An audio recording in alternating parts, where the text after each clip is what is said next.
वर्धमान नगर में रूपसेन नाम का राजा राज करता था। एक दिन उसके यहाँ वीरवर नाम का एक राजपूत नौकरी के लिए आया। राजा ने उससे पूछा कि उसे खर्च के लिए क्या चाहिए, तो उसने जवाब दिया, 1000 तोले सोना। यह सुनकर सबको बड़ा आश्चर्य हुआ। राजा ने पूछा, तुम्हारे साथ कौन कौन है? उसने जवाब दिया, मेरी स्त्री, बेटा और बेटी। राजा को और भी अचंभा हुआ। आखिर 4 जने इतने धन का क्या करेंगे? फिर भी उसने उसकी बात मान ली।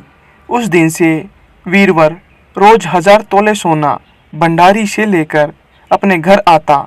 उसमें से आधा ब्राह्मणों में बांट देता, बाकी के 2 हिस्से करके एक मेहमानों, वैरागियों और सन्यासियों को देता और दूसरे से भोजन बनवाकर पहले गरीबों को खिलाता। उसके बाद जो बचता उसे स्त्री बच्चों को खिलाता, खुद खाता। काम यह था कि शाम होते ही ढाल तलवार लेकर राजा के पलंग की चौकीदारी करता।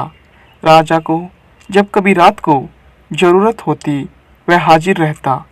एक बार आधी रात के समय राजा को मरघट की ओर से किसी के रोने की आवाज़ आई।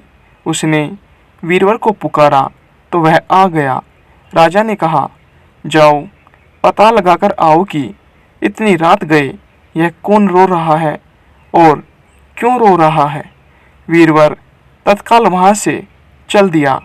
मरघट में जाकर देखता क्या है कि सिर से पांव तक गहनों से लदी हुई एक स्त्री कभी नाचती है, कभी कूदती है और सिर पीट पीट कर रोती है, लेकिन उसकी आंखों से एक बूंद आंसू की नहीं निकलती।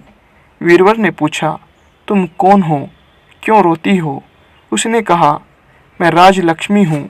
रोती इसलिए हूँ कि राजा विक्रम के घर में खोटे काम होते हैं, इसलिए वहाँ दरिद्रता का डेरा पड़ने वाला है। मैं वहाँ से चली जाऊंगी और राजा दुखी होकर 1 महीने में मर जाएगा। यह सुनकर वीरवर ने पूछा, इससे बचने का कोई उपाय है? स्त्री बोली, हाँ है। यहाँ से पूर्व दिशा में 1 योजन पर एक देवी का मंदिर है।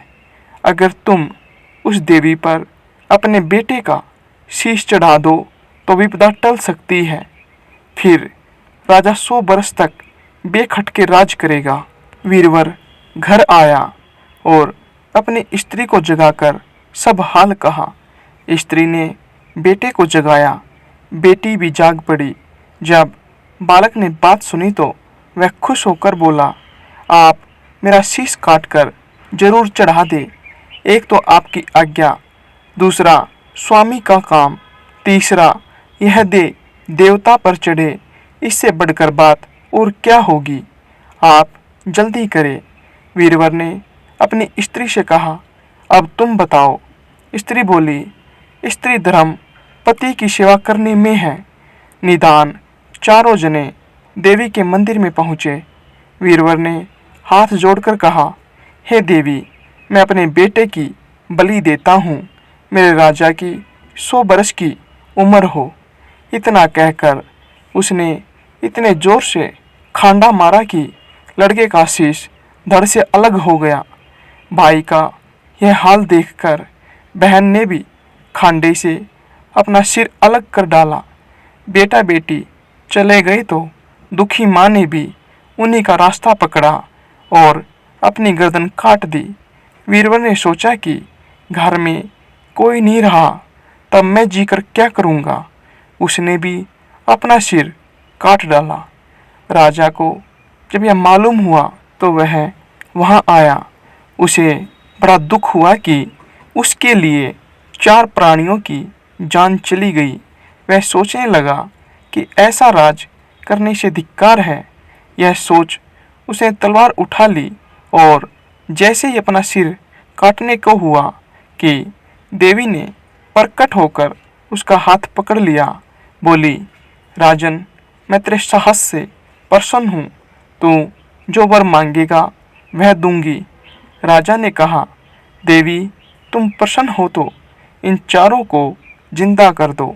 देवी ने अमृत छिड़ककर उन चारों को फिर से जिंदा कर दिया।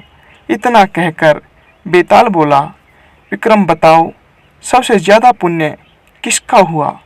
विक्रम बोला, राजा का। बेताल ने पूछा, क्यों? विक्रम ने कहा, स्वामी के लिए चाकर का प्राण देना धर्म है, लेकिन चाकर के लिए राजा का राजपाट को छोड़ जान को तिनके के समान समझकर मरने को तैयार हो जाना बहुत बड़ी बात है। यह सुन बेताल गायब हो गया और पेड़ पर जा लटका। राजा विक्रम दौड़ा दौड़ा वहां पहुंचा और उसे फिर पकड़ कर लाया। तब बेताल चौथी कहानी सुनाने लगा, जो आपको अगली वीडियो में सुनने को मिलेगी।